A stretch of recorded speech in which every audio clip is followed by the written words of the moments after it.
ইমার্জেন্সিভাবে এখানে চিজিরি পাড়ায় আব্দুর রশিদ ভাইয়ের বাড়িতে হচ্ছে পাহাড় ধস হয়েছে। তখন হচ্ছে দ্রুততার সহিত আমি এখানে আসি। তো আসার পরে দেখা যাচ্ছে যে পাহাড়টি পড়েছে, ওখানে হচ্ছে একটি বাঁশের আপনার নিচের যে অংশটা এটা পড়েছে, যেটা আমাদের স্থানীয়দের পক্ষে উদ্ধার কাজটা পরিচালনা করা একদমই অসম্ভব।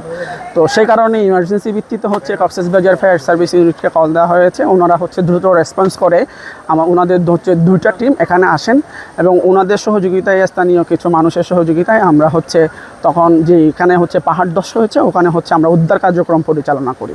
উদ্ধার কার্যক্রম পরিচালনার সময় আমরা যেটা দেখেছি সেটা হচ্ছে একজন ভদ্র মহিলা যার নাম হচ্ছে আপনার রুজিনা আক্তার।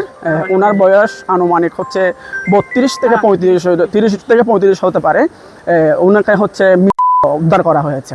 তো ফায়ার সার্ভিস ইউনিটকে অসংখ্য ধন্যবাদ। ওনাদের বাসার ছেলে মেয়ে, ওনার হচ্ছে বাসার ছেলে মেয়ে যেগুলো ছিল ওখানে হচ্ছে উনি হচ্ছে বাড়িতে মূলত হচ্ছে পাকঘরে কাজ করার জন্য গেছেন।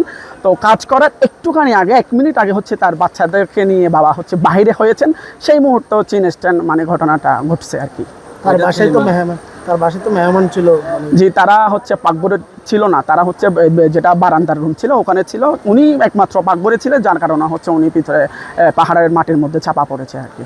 ওনার হচ্ছে টোটাল সম্ভবত 3 ছেলে মেয়ে। আমি স্পেসিফিকভাবে ছেলে মেয়ে কয়জন এটা আলাদা জানি না, স্পেসিফিক 3টা ছেলে মেয়ে এটা জানি আর কি। আচ্ছা, এখানে প্রশাসন থেকে আপনাদেরকে পাহাড় থেকে সরে যাওয়ার জন্য কোনো নির্দেশনা বা মাইকিং জাতীয় কোনো কিছু?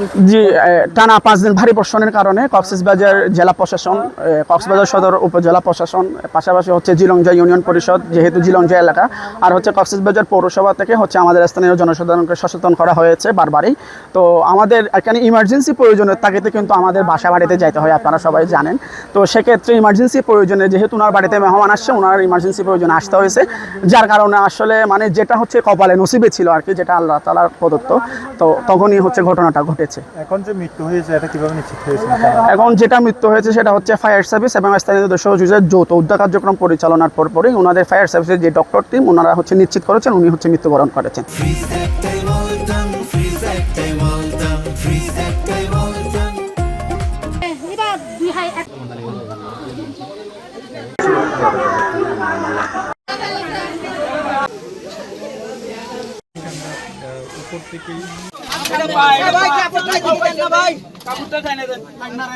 আমরা উদ্ধার করছি ওনার মাটি যখন পড়ছে সাথে সাথে আমরা ওখানে উদ্ধার করার জন্য কাজে বের হয়েছি যে ওখানে যে ওনার যেভাবে আমরা বের করছি যে মাটি, অনেক মাটি।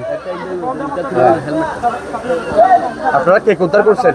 আমরা ফায়ার সার্ভিস ছিল, ওনাদের কর্মকর্তারা ছিল, আর আমরা এখানে জনসংযোগ করতেছিলাম।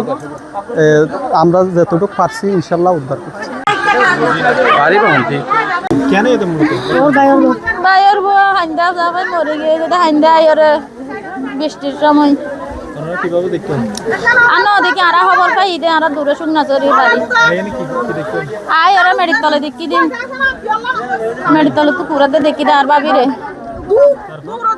তারপরে বাবুনেরা করে তারি আনা লাইরে সাই তাই বাইরে সার্ভিসে বাইরে যায়।